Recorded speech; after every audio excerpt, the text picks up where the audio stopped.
Everyone, it is 9:04, so we're going to go ahead and get started. And if people join us, we'll just kind of jump in as we go. So today's topic, if you've joined us before or this is your first time, this is week 3 of a 6-week series. And so hopefully you're learning information, or if you can get a few takeaways. I really applaud you for taking this hour to spend on your business and to learn and grow. I think, the continuing education part is the most valuable way you can spend your time. And so I really appreciate that. This is a really casual session. So as you have questions, as things come up, feel free to just unmute yourself or raise your hand. We'll also have some time at the end for questions. And I have all my contact information at the end. So if you have something specific, feel free to reach out. I did leave the presentation link in the chat box, so if you'd like to save that link and go through this presentation later or share it with someone, you're sure welcome to. So today we're going to talk about 5 ways to increase your SEO. And we're going to kind of first go into what SEO is and then why it's important for you. So first, let's talk a little bit about what is SEO, and that's a word that gets thrown around a lot. And SEO is really your search engine optimization. So when we go back to what is a search engine, even to go one step further, a search engine are any of these things: the Google, the Yahoo, DuckDuckGo, AOL, Ask. Those are all going to be search engines. And so anytime you're online, people search for your content, for your photos, for your contact information, and most of the time they're using a search engine. Now, 15, 20 years ago, there weren't that many websites online, and so you could really just have a website, and that was almost enough to be pretty easy to find. Now there are so many websites, and we're going to talk about some of the strategies to make your website stand out. There are so many websites that you have to make your website searchable to get those new clients. Now today we're going to talk mostly about Google, because Google controls about 92% of the searches being done. And so you can see that Bing, Yahoo, there are other search engines, but Google really dominates that market. And so most of the things we're going to talk about today is Google. So Google has 3.5 billion searches a day. And so that is a lot of searches. We're also going to talk just a little bit about the differences now with privacy and security. There are some sites that you operate a little bit differently.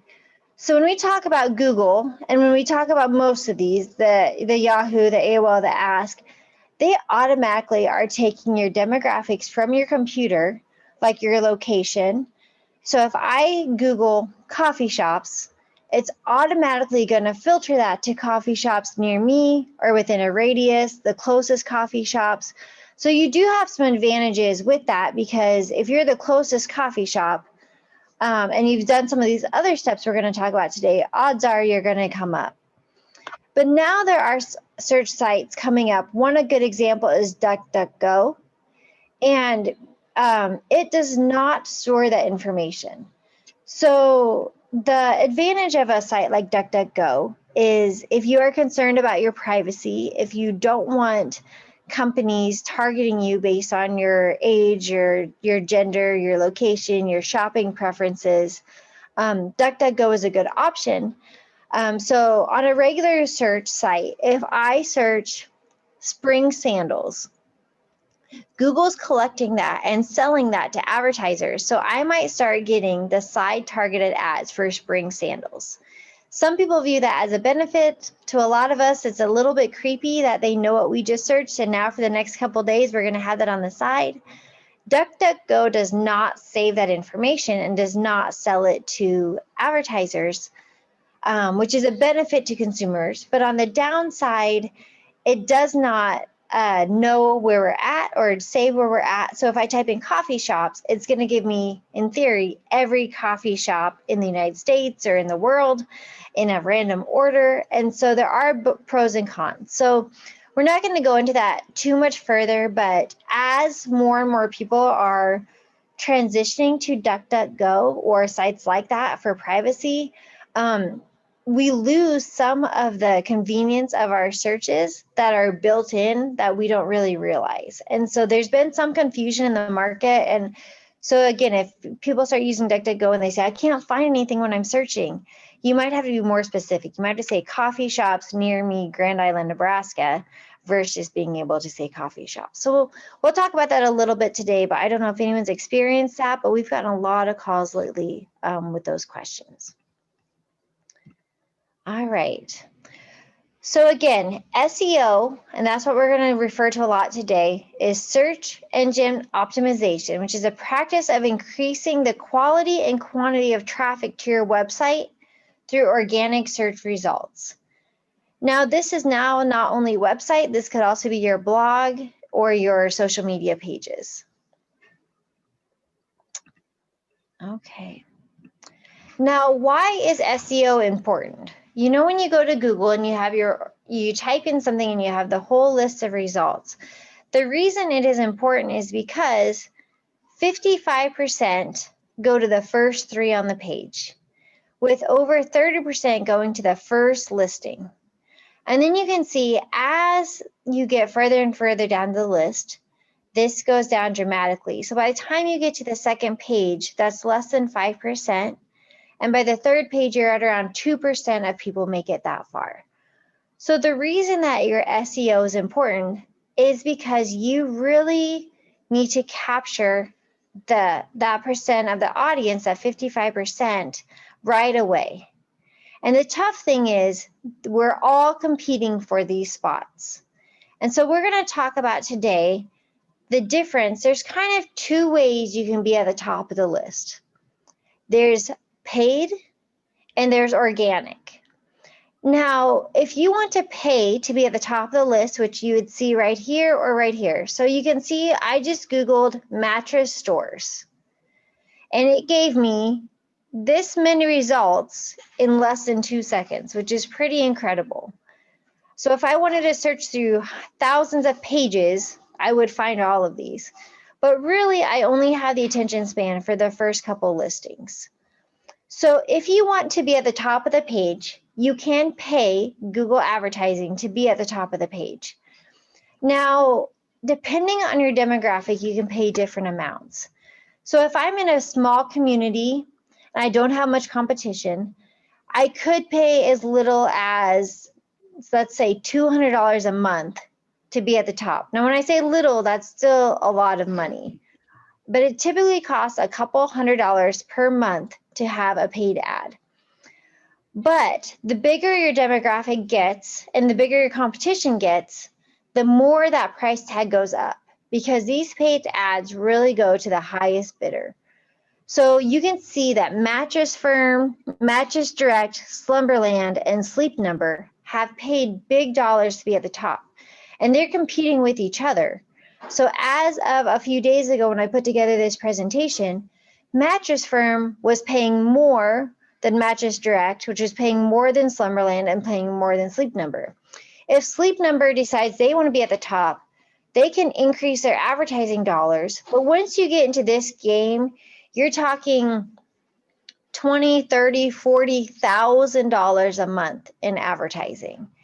And so if you are a locally owned mattress store, it's going to be very hard, if not impossible, for you to compete with these guys. Now let's take a different demographic. Let's say that you're a local daycare. You know, there's not going to be the big national companies necessarily competing. Or if you're an antique shop or something, again, that is maybe a lawn care business, there's not going to be as many big players competing for this. But just know, anytime that it says ad, they paid for that spot. But the reason they paid is, if we go back to this slide, they know 55% of the population is going to click on those top spots. So it's worth the dollars to them. There's also paid advertisement you can do on the side where you can actually show pictures, you can have it click directly to shop, other things. So these are two different areas that you can shop or that you can pay to be on Google Ads. So what we're going to talk about today is the organic ways to increase your SEO, your search engine. And every time I say organic, all it means is free.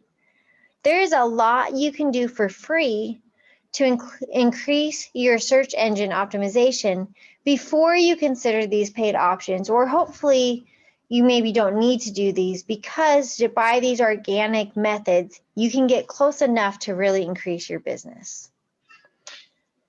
Before I go on, does anyone have any questions on the difference between paid or organic Google listings or Google ads or anything that we've talked about so far?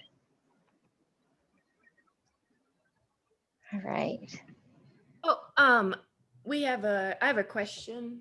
Yeah, I was just curious. I know that like when I do a Google search and I'll see those ads at the top, like you're talking about, sometimes I will instinctively just go down past those because I feel like those. So is there a, see, how do I say this? Is there a distinction between the paid advertisement and then the organic in terms of when people are searching? Because sometimes I will see the ad thing and I'll immediately just go down. I'll skip them. Do people do that? Is that just me? Yeah, I definitely do. But really the only way you know is it will say ad right here or ad right here. So as people understand this concept, it's very easy to scroll past. But many people just kind of get click happy and they'll click on the first thing. And so, yeah, definitely, I think a lot of people see the ad, or again, if they're looking for a local store, they may not want to go to a website or something like that. So they'll easily scroll down. But really this little indicator, and anytime it's a paid ad, they do have to advertise that, but it's really just with this very small text right here. So I don't know what percentage of the population, I would say maybe 25% realize this, and probably about 75% don't quite understand the difference between a paid ad and an organic ad. Did we have another question? All right, well, feel free to jump in at any time. All right. So again, as we talk about organic, we're talking about how to increase your listing here.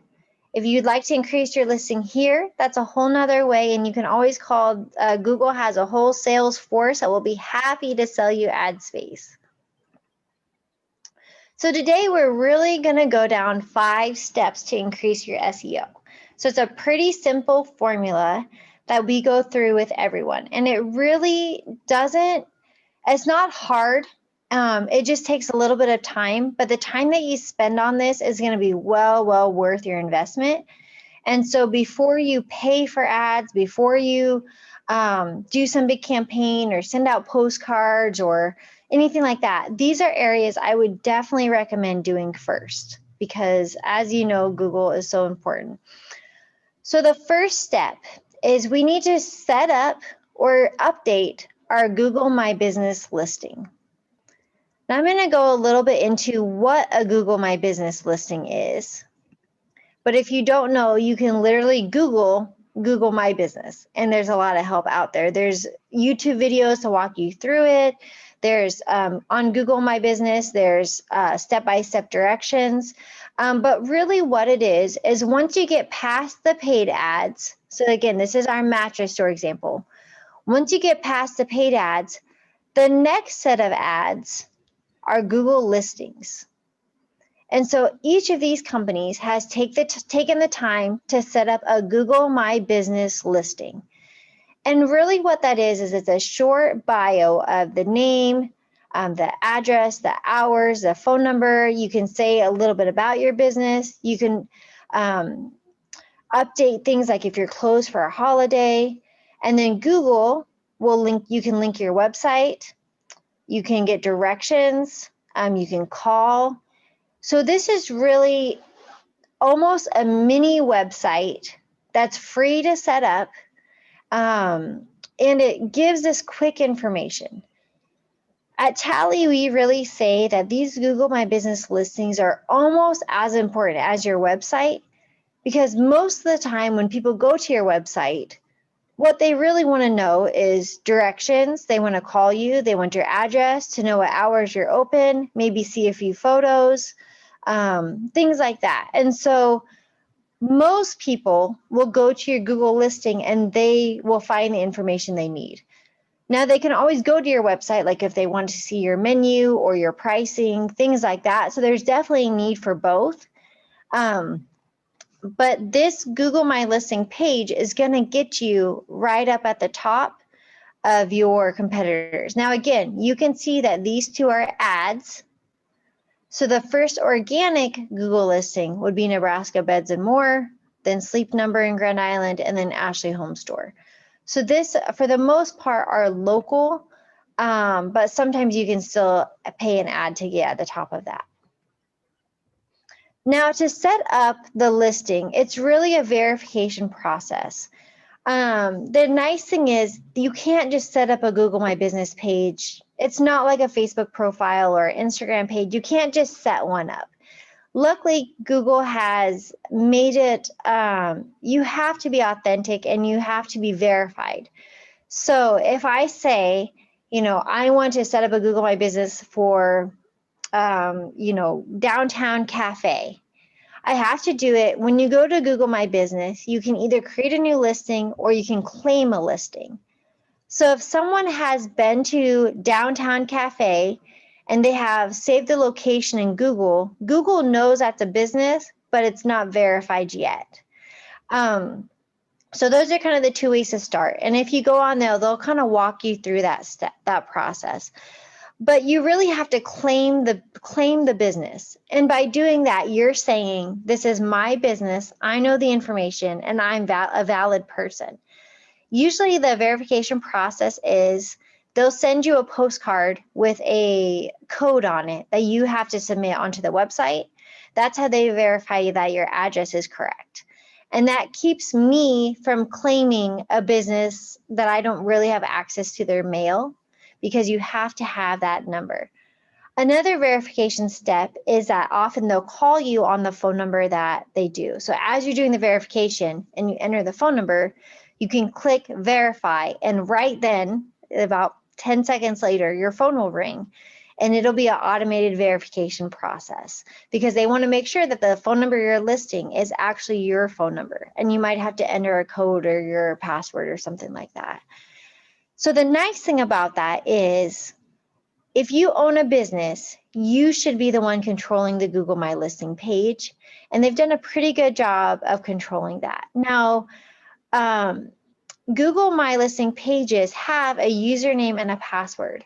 And so you want to make sure that if you set up that page, you save that information. Or if you have an employee or an intern set up that page, you have access to that. Because if an intern sets up your Google My Business page and they leave and you don't have access to that password or that username, you can't get in to make edits. So if your hours change, if you decide to be closed for Easter, things like that, you can't edit it. So you need to make sure that that password and username are available to whoever is the person in charge. So if you're the owner, make sure you have access to that.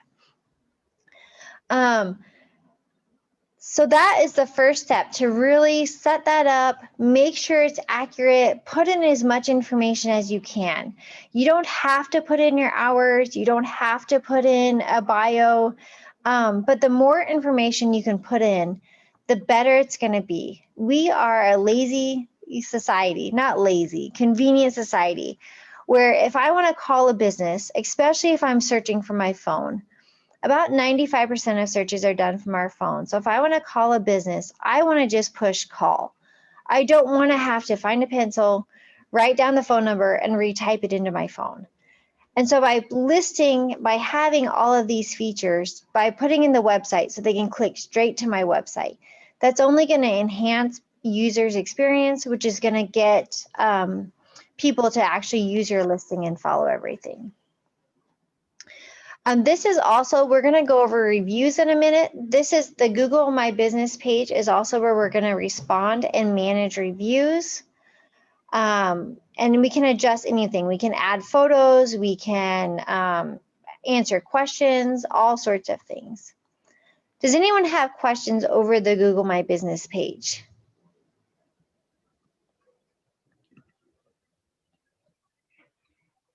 Does anyone still need to set up a Google My Business page? Yeah, I would say the process takes about a week to 2 weeks by the time you do all the verifications and they mail you the postcard and everything like that. So it's not an instant thing. So I would recommend starting that process today, knowing that it's going to take a week or two, and then just kind of letting other people know in your office, or if your spouse or whatever, that those pieces are coming.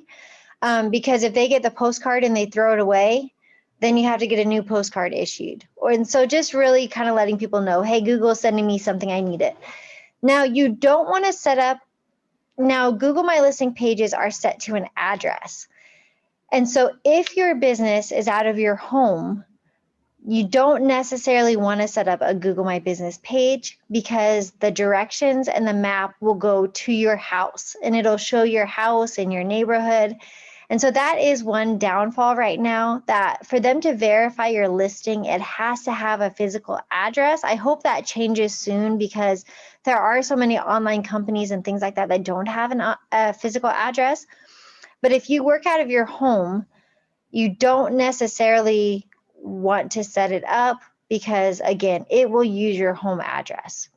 Matt, did you have a question?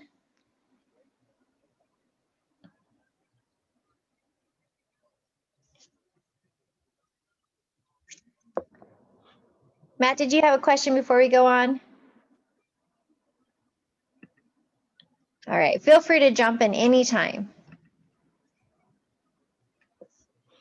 Okay, so we'll come back to this again at the end, but this would be the first step that I would recommend. If you don't have a Google My Business, do it. If you did set one up in the past, I would encourage you to find the username, find the password. If you can't find the password, go through the steps to retrieve the password, and make sure that you know how to get in there and update your hours, and make sure your phone number is correct. Make sure your address is correct. There's nothing more frustrating than going to a listing and finding the address and going there and then realizing that the store has moved. And so take the time and make sure that this is updated and up to date. All right. Are there any other questions about the Google My Listing page? Can you hear me? Yeah, I can hear you now. I had to leave and come back because it wasn't letting me talk. But anyway, I made a huge mistake a couple of years ago, because if you do have a business listing on Google and it's not verified, you will have nonstop calls from third-party companies wanting you to pay them to verify your business listing for you. I kept saying no several times, and then finally I was in my truck and tired, and this person talked me into it. I paid $400 to have somebody do that. Wow. And I did not have control over, like you were saying, the password and such to edit my own stuff. So, and then that company ended up going bankrupt or being sold or something like that. So it was a pain in the butt to get back a hold of Google again and start the verification process again. But if anyone can hear this and they get calls from other people wanting to verify it for you, it's super simple. Like you said, they just mail you that passcode in the mail, and you just type it right in, and then it's done. Yeah. Yeah, that's great feedback, Matt. I would say the total time it takes to set up a Google My Listing page is probably about a half an hour total. It might take 2 or 3 different times, 15-minute segments, because you have to wait for verifications. But yeah, you're really probably talking a half an hour, 45 minutes, somewhere around there. So if somebody says, oh, we can take this off your plate, it's really not that much time. It's just a little bit of a process, but it's not hard. Again, if you can set up a Facebook page, you can set up a Google My Business page. Thank you, Matt, for sharing that. I haven't heard that before. All right. Let's go on to step 2. Oh, one more time. This is what kind of the back end of the Google My Business page looks like. So this is what the customer sees, or if you Google it, this is what the general population sees. This is the back end. And again, it's very user friendly. It's putting in the address, putting in the phone number, dragging, dropping photos, doing messages. So again, if you can do Facebook, you can do Google My Business.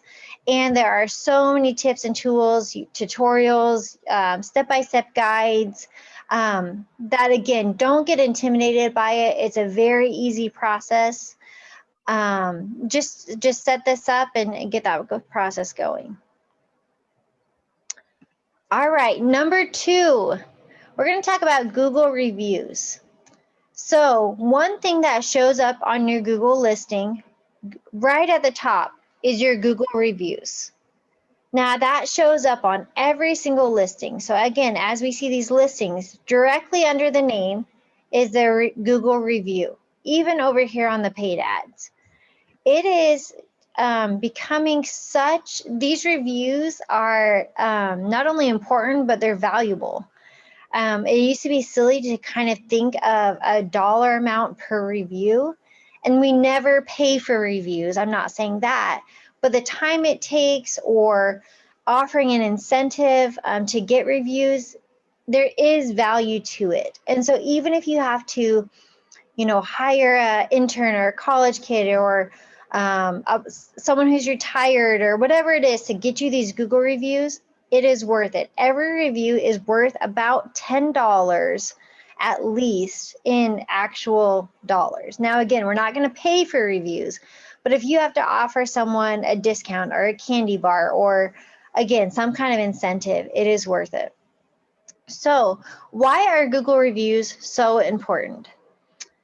They found that 72% of consumers trust online reviews as much as a personal recommendation from a family or friend member. So if we think about that, if my sister would go to a restaurant and she says, Julie, oh my gosh, I just ate at this restaurant. It's the best food ever. I'm going to go check it out. But 72% of people, by reading that on a Google review, will trust that from a perfect stranger as much as a friend or family. So that's huge. People say 90% of consumers say that positive reviews influence their buying decisions. 68% go to social media sites and read reviews. 74% consumers say that a positive review makes them trust a local business more. 60% of consumers say that negative reviews make them not want to use a business.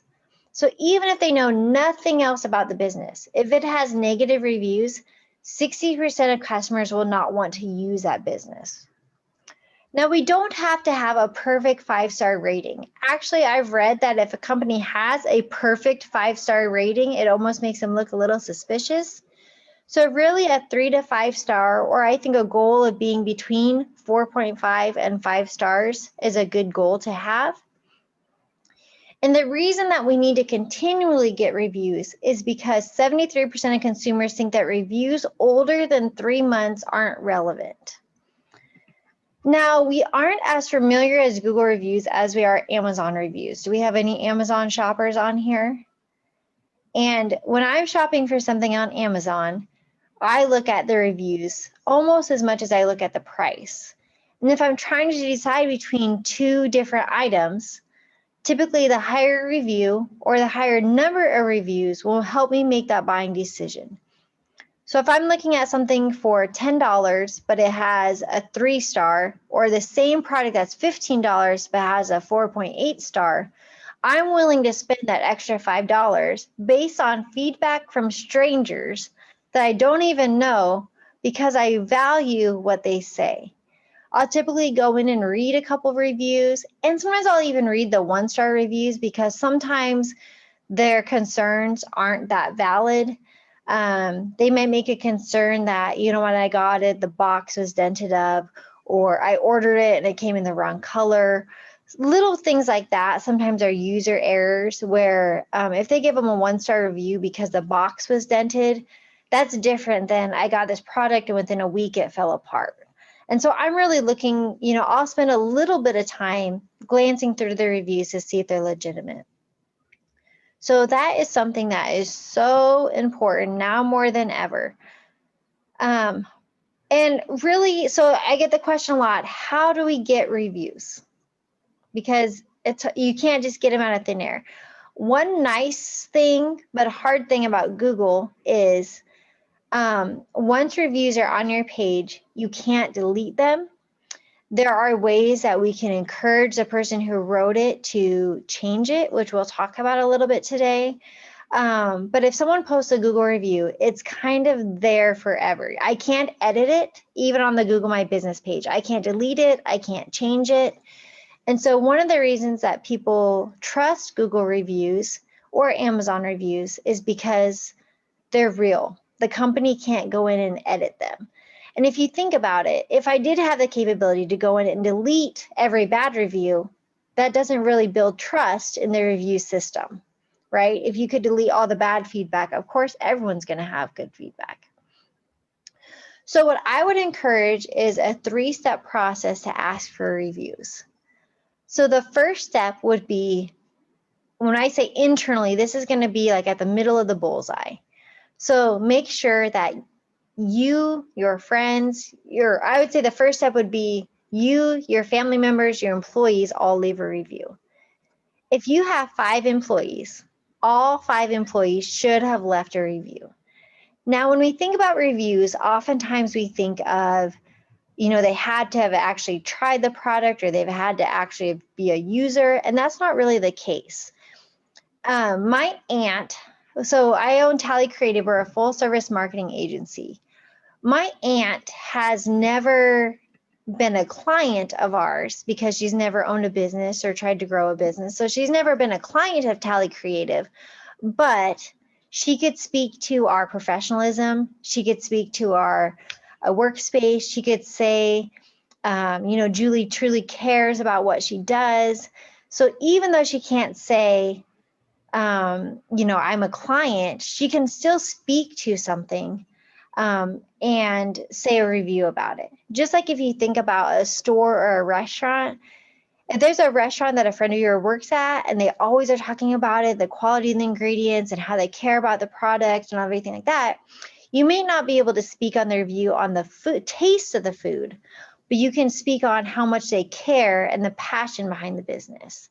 And so just remember that for reviews. There can be reviews about all different things. Your employees can say, this is a great place to work. I love working here. If I read that as a consumer, that's going to speak to me, even if it doesn't speak about the product. So the first step is to have the owners, the employees, your spouse, people super close post something. That should be phase 1. And you could do that today. Phase 2 should be friends and family, people that you text or call on a regular basis. You're already texting anyway. Hey, we're working on some Google reviews. Could you please leave one for us? That's a really easy ask because it's casual. Again, it's a friend, family, someone that you talk to on a regular basis. That should be phase 2 of the target. Phase 3 should be clients, friends, family, people that it's a little bit more of an ask. If you're dealing with a client already, maybe at the end of your conversation saying, thank you so much for your time. And they're, oh, I love working with you guys. We're working on our Google reviews. Would you mind leaving us one? Anytime you can do a personal ask, it's going to speak volumes. So I will ask you guys, if you're enjoying this marketing academy, go to Native360 and leave a positive review about the education they give. Go to Tally Creative, talk about, even though you maybe haven't been a personal client, you can talk about the knowledge we share or the information we have or whatever you want to talk about. But again, just by asking people, a Google review takes about 30 seconds to leave if you're already logged into a Google account. And so that's an easy thing to do. So I want to go over just a little bit. If you do have to ask someone that's not an employee, not a spouse, and not a close friend or family. But this is an example of just a quick email you can mail out. You can make this as personal or as generic as you want. Obviously, the more personal, you're going to get better response. But just really asking, could you leave a minute to post a review? We would really appreciate it. If you have friends or family members that own other businesses, you can always do a trade-off and say, we're working on our Google reviews. If you could leave me one, I'll leave you one. And that's a really nice way. If people do own their own businesses and they leave you a Google review, it's a nice thing to turn around if you've used their business or have any experience with their business and leave them one as well. Kind of the you scratch my back, I'll scratch yours. Now, the other important thing is you should respond to every review you get. And so if someone leaves a good review, in your Google My Business page, you can simply respond to reviews and just say, we really appreciate your support. Thank you. This lets Stephen know that we saw his and we appreciate it. We're thanking him for taking the time. Now, the other hard thing is when you get a negative review. Again, we are not allowed to delete them. There's no way to change them or edit them. And so if someone leaves a review, this one's about a bad dinner that he had. Now, if you can't change it, but the best thing you can do for the PR of your company is to respond. And again, apologize publicly. Talk about your market, talk about your business, and then say, we'd love to make it up for you. Please contact our manager. You need to show the action step that you're going to take to make it right. And then I would leave it at that. My recommendation would be to try at that point to take it offline. You don't want them to respond and you don't want a conversation going publicly. So what I would probably even add to this is say, please contact our manager directly at blah, blah, blah. They'd be happy to make this right. So then the goal is that person would call the manager, would stop in during these hours, to make it right. So you want to acknowledge it, you want to apologize, you want to publicly show that you care and that you're making it right, but you also want to take the conversation offline as soon as possible. You do not want to start an online battle about, because oftentimes bad reviews are a miscommunication. Maybe they thought they had a reservation, but it wasn't in the books, and oftentimes it's a miscommunication. So if you start going to the he said, she said online, that can get ugly really fast. So that's just a few tricks to, again, respond and make it right. If you don't respond, then it shows the public that there's a problem and you're not addressing it. On the other side, once you respond, let's say that you did give them a gift card for a new prime rib. They're really happy. You talk with the manager and it was some kind of misunderstanding. Maybe it was just a bad night. Maybe the chef just was sick and it was just a bad night, whatever it was, short-staffed, whatever. The best thing to do is once you make it right, ask that person who left the review to either change your review or remove it. And it's up to them if they do it. But typically, if you handle the situation right and you kind of say, that Google review actually really hurts our family business, if you would please remove it or change it now that we've made it right, we would really appreciate it. The next thing is to set a review goal. And so on average, you should have 10 new reviews every 3 months. That's kind of a generic goal. Kind of across the board industry standard. So, and that's 10 5-star reviews. So if you get a 3-star review, it doesn't count towards that goal. But you can really set it wherever you want. I would look at your competitors. You'll be really shocked. There's several companies that have been around 10, 20, 30 years that might only have 3 Google reviews. So if you're a new company and can have 5 or 6 or 10, you're going to already build that credibility over competition. So set that goal, set it with your team, maybe make an incentive that once you hit so many reviews, you'll go out for drinks or, buy coffee for the office or different things. We literally made a sticker chart for our office, which sounds very elementary school, but it was a fun, motivating time. And we got 50 reviews within 1 week just by kind of having some fun incentive behind it. All right. Does anyone have any questions over Google reviews quickly before we move on? Okay, so action item number 1 is going to be to set up or update your Google My Business page. Action item number 2 is going to be to set a goal for your Google reviews. And when we talk about setting goals, it needs to be specific. You need to have a number, you need to have a timeline, and you need to have an action plan on how you're going to do that. Again, that action plan is very simple if you think of a bullseye. So you start internally, go out and out. That's how I would recommend it. And it takes a little practice to remember how to leave reviews. So then if you do it first, you can teach employees, and then employees can teach clients. But if you're asking clients to do it first and you've never done it, it's going to be hard.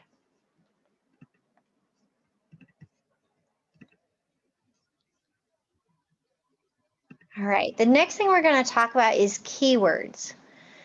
Now, keywords are any searchable word that's on the internet. And so if you, really the only thing that are not keywords are going to be like a JPEG image or like a PDF, because they're flattened and the words are kind of turned into an image, and so they're not searchable. But anything that you can type into a blog, into a website, into social media, those are all searchable keywords. So when we talk about keywords, they're important because let's say that I have a downtown cafe. That's how I refer to it. But that's not what people are going to type in. People might type in coffee shop, they might type in breakfast foods, they might type in fast breakfast, inexpensive, cheap coffee, gourmet cupcakes. People type in different things into Google than we use. And so we need to make sure that the words that people are typing are in our website, our blog, or our social media somewhere. I just want to give you a real quick example. We were working with a company a few months ago, and they build furniture, but it's for like bank tellers and nurses' stations. And they kept referring to their furniture as case goods, as custom case goods.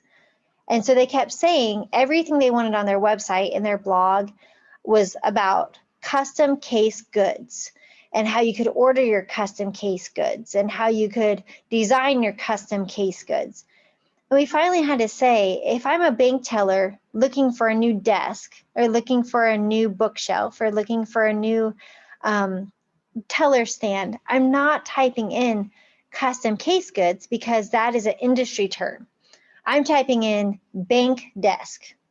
And so even though that's not maybe what you call it, or that's not the professional term, that's what people are searching. And so when we talk about keywords, it's really thinking, sometimes we have to remove ourselves from our professionalism and kind of go back to we honestly say a 3rd to 5th grade level of what's the first thing that pops into your head. And so, for example, if you type in the word keto lunch, these are the keywords that Google auto generates. So this is what most people are typing in. So they might be typing keto lunch on the go, keto lunch fast food, keto lunch Boston, things like that. So these are the words, if we want to show up, if we are offering keto lunch at our restaurant, these are the words we maybe want to use. We might want to use, instead of saying grab and go keto lunch, we might want to change our keywords to say keto lunch on the go, because that's what people are searching. And so it's really, again, taking ourselves away from, we're so into our businesses, and really thinking of what are people searching. So we talk about broad keywords and long tail keywords. So long tail keywords are really these things that are added to it. So let's say that we offer running shoes. Somewhere on our website, we need to have running shoes for men, running shoes for women, running shoes for Nike, running shoes. All of these things should be on our website, blog, or social media somewhere, because they're all searchable. The term running shoes is too broad, so we need to add these long tail keywords. Now, I don't want to overwhelm you when I talk about adding all these words into the website, because websites should be clean, concise, and easy to view on mobile. And so when we're talking about adding keywords, you don't want to create paragraphs on your website because no one's going to read that. So our alternative to that is creating blogs. And blogs are they were in for a while and now they're kind of out. But by adding either a case study or a blog to your website, you can add those keywords in, but they're kind of hidden on your website. They're not on the homepage. They're not on any of the drop-down menus. But if I want to talk about running shoes for women, I could write a 2 to 3 paragraph blog post about running shoes for women with all the keywords as far as women, feminine, maybe name drop some races that women run in, maybe different color options or different brands. So those keywords, every word I type is searchable. So I could include 50 keywords about women running shoes on this blog that's buried enough on my website that it's not weighing down my website. And so we really, as we're creating this content, case studies and blogs and information, we're trying to strategically include these keywords that may be searchable items. We always say, if people read a blog, it's just a bonus because we're really creating blogs for keywords and for SEO optimization. And if people actually read the blog, that's a bonus, but we're not necessarily writing blogs for people to read. It's kind of a unique concept. We're almost done here with this step. So how do you know what keywords to use? There are services you can pay for keywords, but really, if you want to do it organically, it's as simple as Googling it. Keywords for dentists. 50 keywords you should not miss out on. And then these are some of the words that people are Googling, and it actually tells us how many people Googled that result. It tells us what our medium, high, and low are. So cosmetic teeth whitening is a high. So that's something we may want to do first. So if we're prioritizing which keywords we're going to add in, I would use this list and strategically go from high to low. So while people may be Googling instead of some fancy dentist term, people are really using pretty basic care, affordable dentures. They're not Googling the medical term. They're wanting something that's affordable. And so by using the term affordable dentures, either in our website or in our blog, as people are searching that, our website is going to come up higher on the list. Again, great places to include these keywords, your website, even hidden pages on your website, blog articles, your online store. One other trick that maybe is worth a lot, when you upload a JPEG photo, so let's say I upload this photo right here, typically our JPEGs on our computer are labeled, mountain photo 1. Well, that word mountain photo 1 is a searchable word on Google.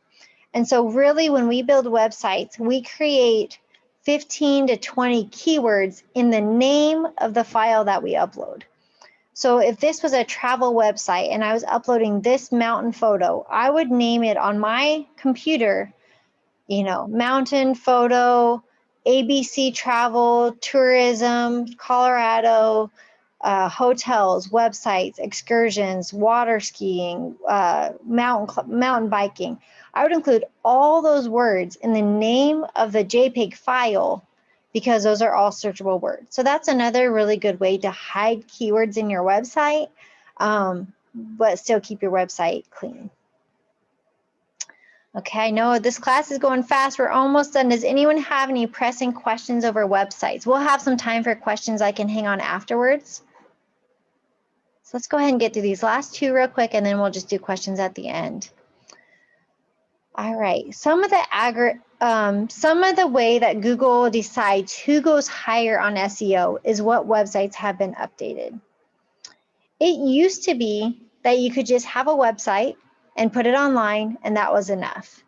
And that's really not the case anymore. Because if you leave a website and let's say that you built it and you haven't updated it for 6 months, for a year, for 18 months, for 2 years, it naturally is going to go further and further on the Google list.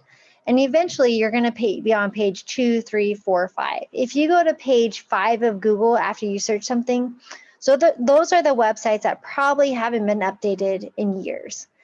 And so Google wants their most active websites, their updated websites, to be towards the top, because it means those businesses are still viable, they're still open, they're moving, they're shaking.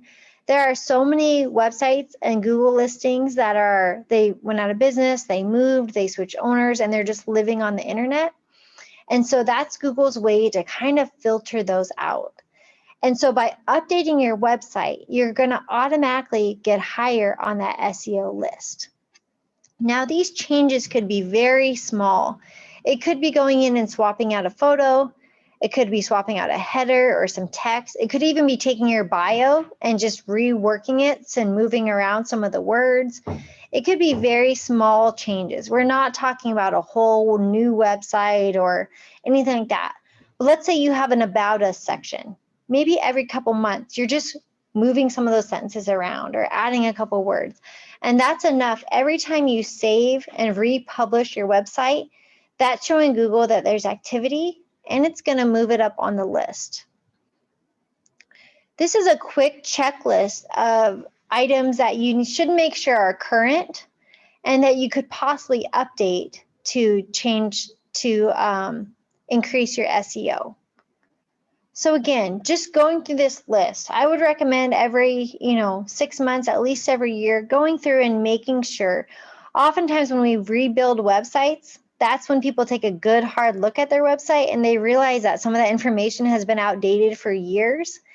And because we often don't look at our own websites. It's a sales tool, but I would encourage you to take some time, go through the pages, read it, and you might be surprised if you're like, oh my gosh, we haven't offered that in years, or that pricing's not correct, or maybe you have an employee on there that moved away and so they're not with you anymore. So just really taking the time to make sure that your website is current.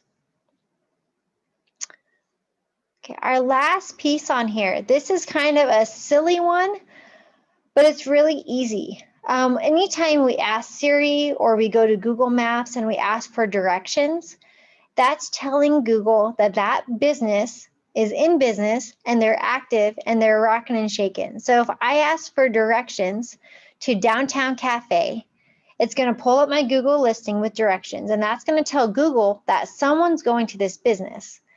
So if 10 people Google that address a day, or 20 people, or 100 people, it's going to increase that SEO. And so what I would recommend you to do, this is a very simple, easy step that I would encourage you to do, your employees to do, is for the next 30 days or until it becomes a habit, as you leave your house in the morning, Google directions to Tally Creative, directions to Downtown Cafe, directions to Cambridge Theater. Obviously, you know how to get to work. That's not the issue. But every time you Google there, Google is realizing that someone's going there. And so this business is exciting. So if you have two businesses that are, their websites are updated about the same and their reviews are about the same, and there's about 18 things that make up the pie chart of how Google decides where you go on the list. But this Googling to work might just push you over the top, and it has more weight than you would realize. So again, let's say that you work at Cambridge Theater, you have to run to the grocery store to grab something, Google your way back to work. Even if you don't need it, even if you set your phone in your purse and you're not even looking at it, it's just showing activity, which is going to increase your Google ranking. So let's go through these one more time. The steps are, so number one, we're going to update or set up the Google My Business listing. Number two, we're going to set a goal and get Google reviews. It's okay to ask for reviews. It's not okay to pay third-party companies or pay online, like overseas companies, to give you reviews. That is not okay. I would recommend against that. But it's okay to ask employees, friends, family, spouses, clients, neighbors to leave you reviews. And they're happy to do it if you ask. Number three, keywords are key. So go through, try to increase, start a blog, write some keywords. Rename your images with words that are searchable, and use words again at that 3rd to 5th grade level. Don't get too technical. Don't get too fancy with it. Really just use the simple words people are searching for, and think a lot about what you search for. If you're looking, I mean, some of my Google searches would probably be ridiculous. We do a lot of home renovations, and if I don't know what a tool is called, I'm Googling odd things to try to come up with that name of that tool. I'm not using the technical, drywall finisher name. I'm saying, drywall smoothing, not bumpy tool. And that's what I'm searching, which is kind of silly. Number 4, update often. Make sure that your website is up to date. Make sure that everything that is on there is true. Because if a client comes to you and they say, hey, I want this product I saw it on your website, and you say, oh, we don't offer that anymore, they're going to say, well, your website says that you do. So that's really the face of your business. So make sure that that's updated. Even if you do close for holidays, even if staff changes, update that as often as possible. We make updates for our clients monthly. We do our websites that we sell on a subscription plan, knowing that websites should be updated monthly. So if you haven't updated your website in years, it's overdue. Last thing, really easy, ask for those directions to get to work. Ask for those directions if you want to help out a friend's business. Let's say you're going to your friend's restaurant for lunch, Google how to get there. Even if you know how to do it, that's going to increase SEO for them or for anywhere that you Google. So that's really all I have today. It's 10 o'clock. We're going to open it up for questions here in a minute, but I just wanted to show the next 3 classes that we have. It's going to be the next 3 Wednesdays. Next week, we're going to talk about impactful call to actions. What's the difference between a hard sale and a soft sale?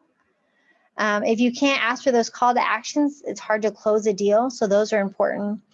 On April 21st, we're going to talk about the value of a customer experience and how to create those customer experiences that are going to surpass your competition.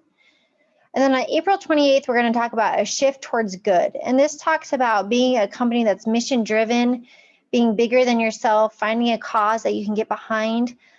This millennial generation, they really care about the causes of the business, the philanthropy of a business. And so we really need to identify and create a cause that's bigger than making a profit or growing a business to stay alive in this day and age.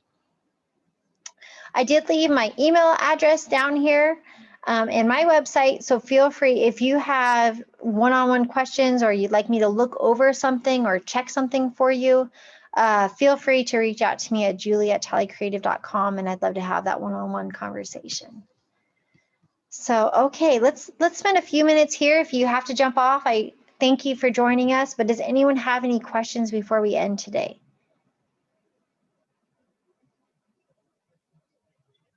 All right, everybody got everything. All right. Pete, is there any questions you had or anything that was unclear? No, I thought it was good. I learned a lot myself. Yeah, it was very good. I thought the content was hit right on. The things that sometimes I'll Google a place and it'll show somebody's home at, their home. And I'm thinking, okay, is that business in the home? Yeah. So then I completely steer away from it.